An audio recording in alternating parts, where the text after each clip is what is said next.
Welcome student, lecture fifth group ending का first chapter है आपका ग्रुप एंड सब ग्रुप। इससे प्रीवियस लेक्चर में हमने दो एग्जांपल कर लिए थे ग्रुप एंडिंग की। आज हम आगे कंटिन्यू करने जा रहे हैं। तो थर्ड एग्जांपल है आपका। थर्ड एग्जांपल क्या दे रखा है, देखो। Let M3 denote the set of all 3x3 non singular matrices show that it is a group but not an abelian group with respect to matrix multiplication. हाँ जी, क्या define कर रखा है। अब जैसे आप सेट में हमें क्या दे रखा था, सेट दे रखा था, उसके अकॉर्डिंग आपने उसके एलिमेंट उठाई और उस पर आपने चेक किया कि जो भी बाइनरी कंपोजिशंस पे डिफाइन कर रखा था उसके अकॉर्डिंग आपने चेक किया। अब यहाँ पे आपको जो सेट दे रखा है वो कैसा दे रखा है, M3 दे रखा है। M3 का मतलब क्या है, ये 3x3 की मैट्रिसेस का सेट दे रखा है। मतलब कि अगर आपके पास कोई सेट होगा ना तो उसमें क्या रहेंगे, एलिमेंट जो बनेंगे वो 3x3 की मैट्रिसेस की फॉर्म में रहेंगे। ठीक है।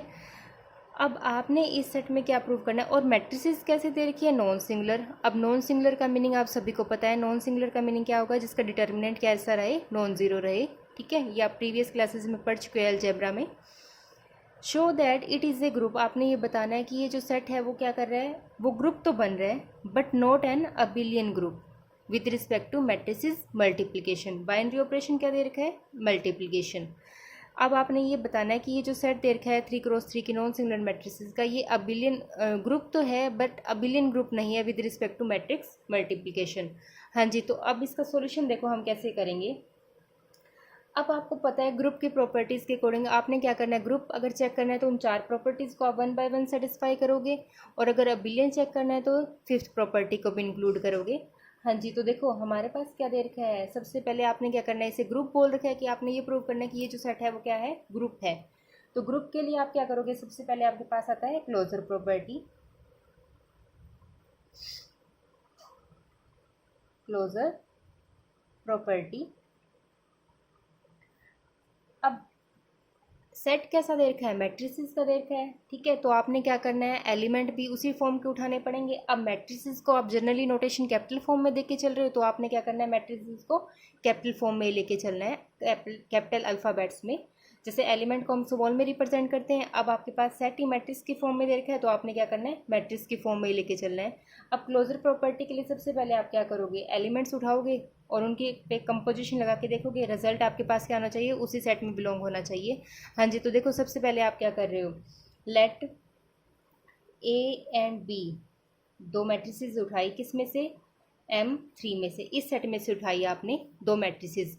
और ये जो मैट्रिसेस है ना, ये एक्चुअल में क्या है, M3 जो सेट आपने ले रखा है उसके एलिमेंट्स का काम कर रही हैं। तो आपने क्या करना है, एलिमेंट को कैपिटल फॉर्म में लेके चलना है, और वो किस फॉर्म में रहेंगे, मैट्रिक्स की फॉर्म में रहेंगे। ठीक है। अब आपने क्या किया, दो मैट्रिसेस उठाई सेट में से। ठीक है। अब आपके पास मल्टीप्लिकेशन के रिस्पेक्ट में लेके चलना है रिजल्ट को, कि आपके पास जो प्रॉपर्टीज़ लगानी है, ऑपरेशन जो लगाना है वो किसके रिस्पेक्ट में लगाना है, मल्टीप्लिकेशन के रिस्पेक्ट में। हाँ जी, देन देखो हमने क्या डिफाइन किया, then A cross B will also be a 3x3 matrix. ठीक है। अब आप दो मैट्रिक्स उठा रहे हो, ए कैसी आपके पास 3x3 की है, बी भी कैसी है 3x3 की। ऑब्वियस सी बात है, जब आप इनकी मल्टीप्लाई करोगे तो वो भी मैट्रिक्स जो आएगी वो भी 3x3 की आएगी। ठीक है, ये स्केयर मैट्रिक्स बनेंगे आपके पास।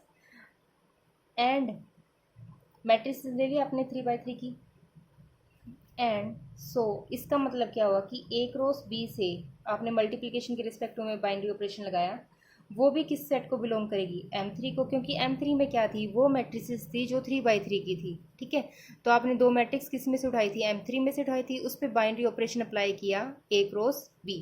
ठीक है, A क्रॉस बी किया तो उसका जो रिजल्ट आएगा ऑब्वियस सी बात है वो भी क्या रहेगा, 3x3 की मैट्रिक्स रहेगी, और वो भी किस सेट में जाएगी, M3 में जाएगी। ठीक है, इसका मतलब जो क्लोजर प्रॉपर्टी है,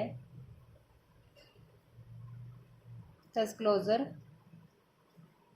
प्रॉपर्टी इज सेटिस्फाइड। ठीक है, तो फर्स्ट प्रॉपर्टी सेटिस्फाई होगी। इसी टाइप से आपने सेकंड प्रॉपर्टी चेक करनी है। सेकंड आपके पास क्या थी, एसोसिएटिविटी। हाँ जी, सेकंड प्रॉपर्टी के देखो क्या चेक करोगे, मैट्रिक्स मल्टीप्लिकेशन इज एसोसिएटिव।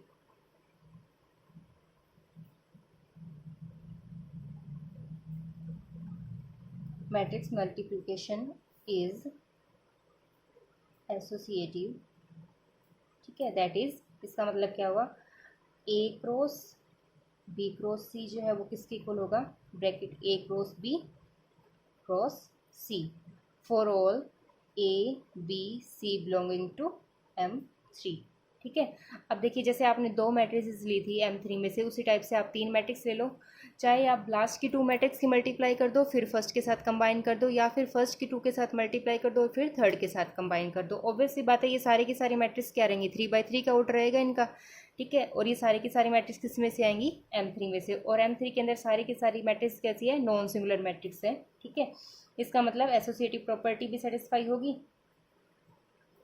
वैसे तो आप क्या कर सकते हो, जनरली कोई एग्जांपल सेट करके देख सकते हो, 3/3 का कोई भी जनरल एग्जांपल ले लो और जनरली हम कर दो, उस अकॉर्डिंग भी आप एग्जांपल से प्रूफ करके दिखा सकते हो कि पहले आपने प्रॉपर्टीज़ लिखी, उसके बाद अगर आपको कन्फ्यूजन लगे तो आप जनरल सा कोई भी एग्जांपल सेट कर लो, उसके अकॉर्डिंग कर लो, ठीक है। Property is satisfy.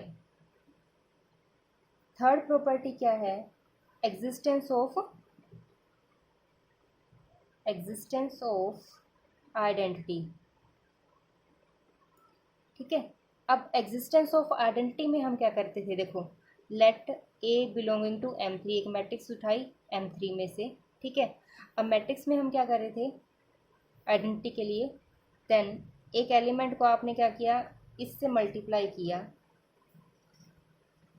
I3 cross A, ठीक है, where I3 is a 3 cross 3 identity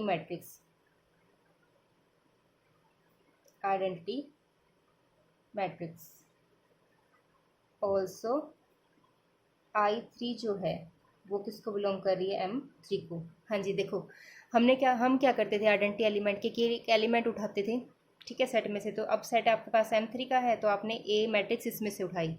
अब आपने क्या करना था, इस मैट्रिक्स का या इस एलिमेंट को एक ऐसे एलिमेंट से मल्टीप्लाई करना था जिसके रिस्पेक्टिव में रिजल्ट आपके पास वही एलिमेंट आए।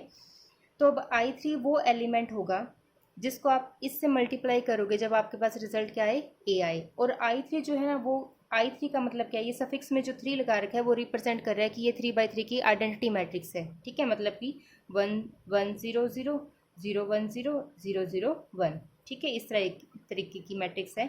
अब आइडेंटिटी मैट्रिक्स को जब आप किसी भी और मैट्रिक्स से मल्टीप्लाई करोगे वो भी 3/3 की है, तो रिजल्ट आपके पास मैट्रिक्स इटसेल्फ ही आएगी, ठीक है।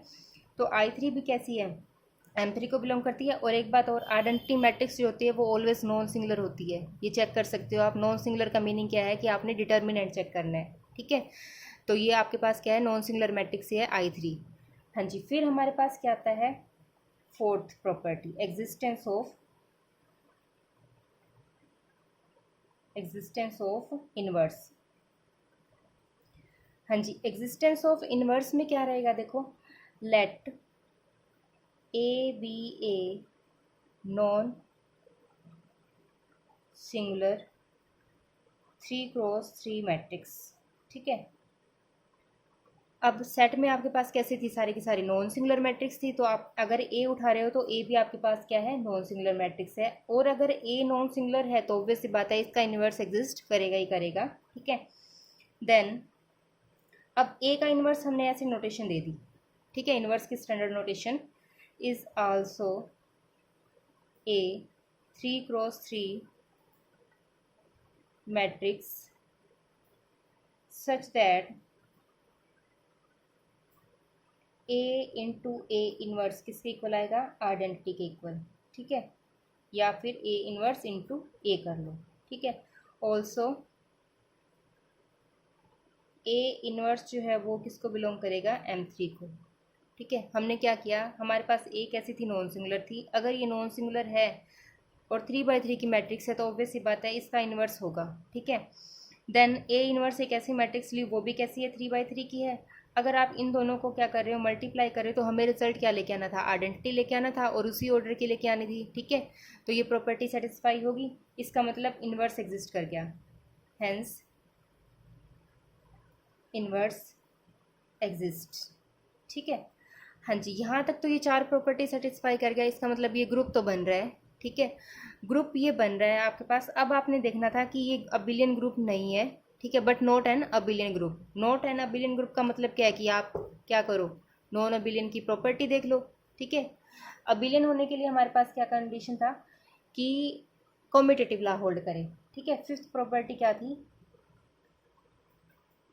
कॉम्यूटेटिव, कॉम्यूटेटिव, ठीक है। अब देखो, हम जनरली ये नहीं बोल सकते कि मैट्रिक्स जो है वो आपस में कम्यूट करें। कम्यूट का मतलब क्या था, देखो हम क्या लेके चल रहे थे, हमारे पास रिजल्ट ये होता है कि ए क्रॉस बी, अगर मल्टीप्लिकेशन के रिस्पेक्ट में चेक करें तो बी क्रॉस ए होना चाहिए, ठीक है। लेकिन ये जो पॉसिबिलिटी है ना, ये मैट्रिक्स की प्रॉपर्टी है आपके पास, हम ये जो केस है वो इन जनरल नहीं बोल सकते। इन जनरल का मतलब हर एक मैट्रिक्स के लिए ये पॉसिबल नहीं है कि ये चीज़ होल्ड करे, ठीक है। अब मैट्रिक्स के अकॉर्डिंग ना कुछ एक एग्जांपल होंगे जो इस प्रॉपर्टी को सेटिस्फाई करते होंगे, कि मान लो आपने मैट्रिक्स अपने तरीके से सेट की और आपने ये देखा कि अगर आप ए क्रॉस बी कर रहे हो तो वो रिजल्ट किसके इक्वल आ रहा है, बी क्रॉस ए के इक्वल आ रहा है। मतलब कि आप पहले बी को लिख दो फिर ए को लिख दो, मल्टीप्लाई, सिंपल मल्टीप्लाई चेक करनी है। तो ये जो प्रॉपर्टी है ना वो हम जनरली नहीं बोल सकते कि ऑलवेज रिजल्ट होल्ड करे कम्यूटेटिव लॉ में, ठीक है। तो मैट्रिक्स हाँ एडिशन के रिस्पेक्ट में बन जाएगा, ए प्लस बी और बी प्लस ए, एडिशन के रिस्पेक्ट में ये रिजल्ट ऑलवेज होल्ड करेगा। लेकिन मैट्रिक्स मल्टीप्लिकेशन के रिजल्ट में हम ये नहीं बोल सकते कि ये ऑलवेज कम्यूट करें, ठीक है। तो हमें नहीं पता कि ये जनरली रिजल्ट होल्ड कर रहा है या नहीं कर रहा, तो वो डिपेंड करता है कि आप एग्जाम्पल कैसा ले रहे हो सकता है कि कई आप ऐसे एग्जाम्पल सेट करो कि वो एक ही अटैम्प्ट में क्या कर जाए, वो सेटिस्फाई कर जाए इस रिजल्ट को, लेकिन वो आप जनरली नहीं बोल सकते कि हर एक मैट्रिक्स में पॉसिबल होगा, ठीक है। तो मैट्रिक्स मल्टीप्लिकेशन में क्या आ जाएगा, in general matrix multiplication is not commutative, ठीक है। तो M3 क्रॉस, ये जो आपने कंपोजिशन लिखी है, ये एल्जेब्रिक जो स्ट्रक्चर लिखा है, इज ए ग्रुप, ये ग्रुप तो है but not an abelian group, ठीक है। तो ये आपका एग्जाम्पल कंप्लीट है। हाँ जी, नेक्स्ट एग्जाम्पल जो है, नेक्स्ट एग्जाम्पल है आपका फोर्थ, वो मैं आपके लिए स्टेटमेंट लिख देती हूँ, सिंपल आपने करना है। लेट जी, वो भी इसी टाइप से है, मैट्रिक्स की फॉर्म में दे रखा है, इस टाइप की मैट्रिक्स आ रही हैं इसमें, ठीक है। Such that A is any non zero real number, ठीक है। ये जी आपके पास सेट डिफाइन कर दिया है जिसमें इस टाइप के एलिमेंट है और ए जो है वो आपके पास कैसा है, नॉन ज़ीरो है। Show that G is a commutative group under matrix multiplication, ठीक है। अब इसका मीनिंग समझो।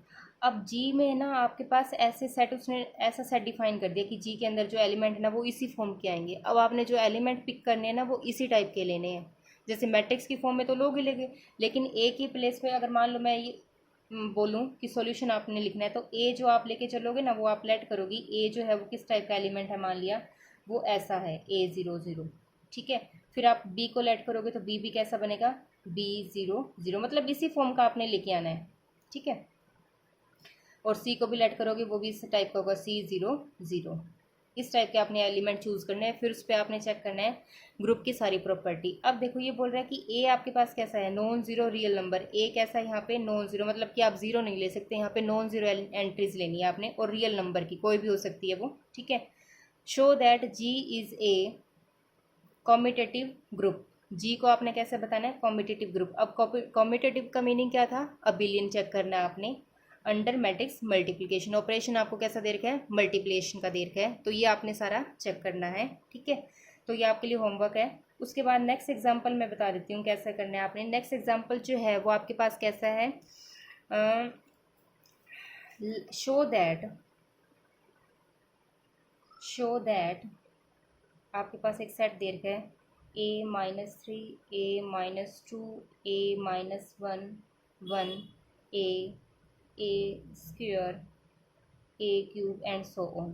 ठीक है, यहाँ से भी डैश है और यहाँ से भी आगे डैश है।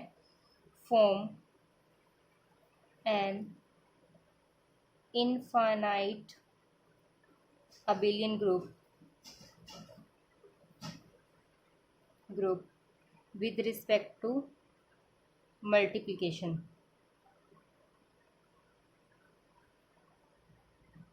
where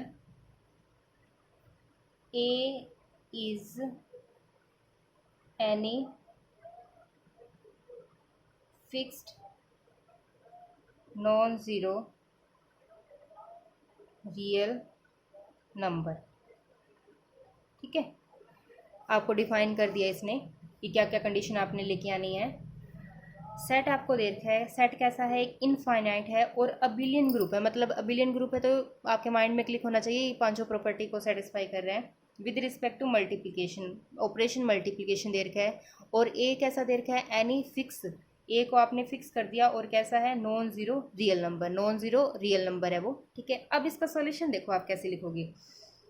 ठीक है, सॉल्यूशन में आपने क्या किया, पहले आपके पास जो सेट दे रखा है उसको नोटेशन दे दी। लेट जी इक्वल टू, आपके पास ये सेट है a-3, a⁻², a⁻1। अब देखो ये जो 1 लिख रखा है ना, वो एक्चुअल में a⁻0 है।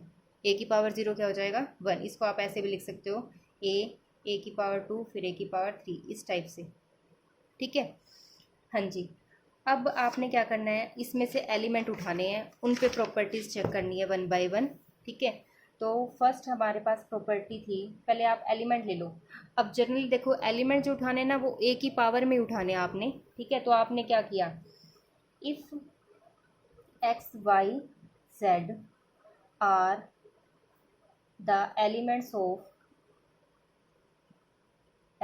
ऑफ जी, अगर ये जी के एलिमेंट हैं तो जी में अब एलिमेंट तो आपने उठा लिए, और वो किस फॉर्म के उठाने हैं वो देखो।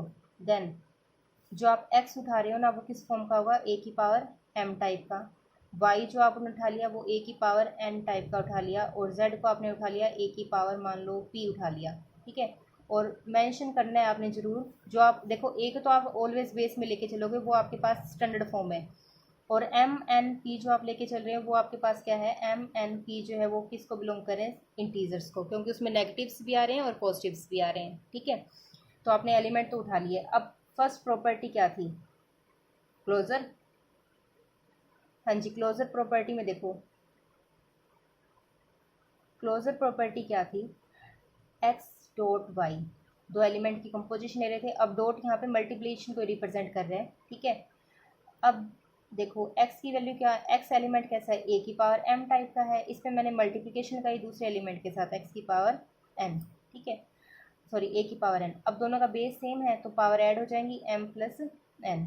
अब ये देखो a की पावर में ही आ रहा है ना, और दोनों इंटीजर को जब आप ऐड करोगे, sum of two integer also a integer, तो ये किसको बिलोंग कर रहे हैं, आपको जी में ये एलिमेंट आएगा। ठीक है, इसी टाइप का एलिमेंट आएगा, क्योंकि रीज़न आप देख रहे हो कि m प्लस n जो है वो किसको बिलोंग कर रहा है, z को बिलोंग कर रहा है। फॉर ऑल m और n बिलोंगिंग टू z, ये रीज़न आपने साथ के साथ देने हैं। ठीक है, और जैसा डिफाइन करके है उसी फॉर्म का लेके चलना है आपने। फिर सेकंड प्रॉपर्टी है एसोसिएटिविटी। अब जैसे आपने 2 एलिमेंट्स उठाए थे वैसे आपने 3 एलिमेंट उठाने हैं। अब हम इसमें क्या करने जा रहे हैं, X dot Y dot Z किसके इक्वल हो जाए, X dot Y dot Z के इक्वल हो जाए, हम ये प्रूव करना चाहते हैं। तो सबसे पहले आप क्या करोगे, X dot Y dot Z उठाया आपने। ठीक है, डॉट का मतलब मल्टीप्लिकेशन है, तो ए की पावर m इंटू ए की पावर n इंटू में ए की पावर p था। अब आपने क्या किया, पहले इन दोनों को कंबाइन करके लिख लिया। ठीक है, तो कैसे लिखोगे, ए की पावर m, जिसके ऊपर ब्रैकेट है वो आपने ब्रैकेट में ही लिखना है। ठीक है, इस टाइप से लिख दिया। अब इस ब्रैकेट को शिफ्ट कर दो क्योंकि बेस तो सेम ही है, तो ए की पावर m इसको बाहर रख लो, इंटू में क्या कर दो, sorry plus m n into P कर दो। ठीक है, अब दोबारा से इसको अलग अलग लिख दो, ए की पावर m इंटू में क्या लिख दो, ए की पावर n ब्रैकेट ए की पावर p, इस टाइप से लिख दो। ठीक है, अब ये एलिमेंट x का काम कर रहा था, ये y का काम कर रहा था और ये z का काम कर रहा था। For all x y z belonging to G, G में से आपने उठाए थे। थर्ड प्रॉपर्टी क्या है, एग्जिस्टेंस ऑफ आइडेंटिटी। हाँ जी, आइडेंटिटी देखो आल्सो, अब जो आपने सेट लिया था ना जिसमें ए की पावर 0 जो मैंने लिखा था, ठीक है, जो ए की पावर 0 जो था उसको 1 था, ये 1 सेट इसमें ऑलरेडी था एलिमेंट, ठीक है। एज 1 इंटू ए की पावर m कर रहे हो तो रिजल्ट किसके इक्वल आ रहा है, ए की पावर m इक्वल टू ए की पावर m इंटू 1 कर दो, चाहे 1 इसमें बिलोंगिंग हो रहा है, एक ऐसा एलिमेंट है for all m belongings to z, ठीक है। Therefore 1 is identity of G, ठीक है। फिर आपके पास है फोर्थ प्रॉपर्टी। फोर्थ में क्या था, existence of inverse. Existence of inverse में क्या था, देखो फॉर ईच एक्स आपने जी में से उठाई, ठीक है, there exist a unique element 1 by x belonging to G, ठीक है। अगर एक्स आप जी में से ले रहे हो तो उसके कॉरेस्पॉन्डिंग एक यूनिक एलिमेंट होगा 1 बाय एक्स, वो भी किसका एलिमेंट होगा, जी का एलिमेंट होगा। सच दैट, कैसी कंडीशन होल्ड करें, एक्स इंटू 1 बाय एक्स करें तो आपके पास क्या है, आइडेंटिटी आई। अब एक्स कैसा था, ए की पावर m का था, ठीक है, तो ए की पावर m लिख दो इंटू में। अब 1 बाय एक्स करेंगे, इसका मतलब एक्स की वैल्यू क्या है, ठीक है, इनकी मल्टीप्लाई जब आप सोल्व करोगे तो रिजल्ट किसके इक्वल आ रहा है, 1 के इक्वल आ रहा है। इसका मतलब hence 1 by x is inverse of x, ठीक है। आपने इस टाइप से करना है। अब लास्ट प्रॉपर्टी कौन सी थी आपकी, फिफ्थ प्रॉपर्टी कौन सी थी, कॉम्यूटेटिव।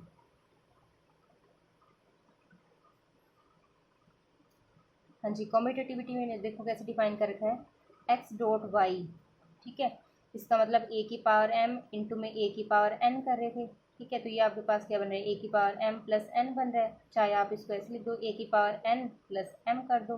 अब दोबारा से इन्हें अलग कर लो, ए की पावर n इंटू में क्या आ जाएगा, ए की पावर m, ये किसके इक्वल आ गया, y इंटू में x के इक्वल आ गया, for all x y belongings to G, ठीक है। इसका मतलब कॉम्यूटेटिव प्रॉपर्टी होल्ड कर गई, कॉम्यूटेटिव प्रॉपर्टी सेटिस्फाई,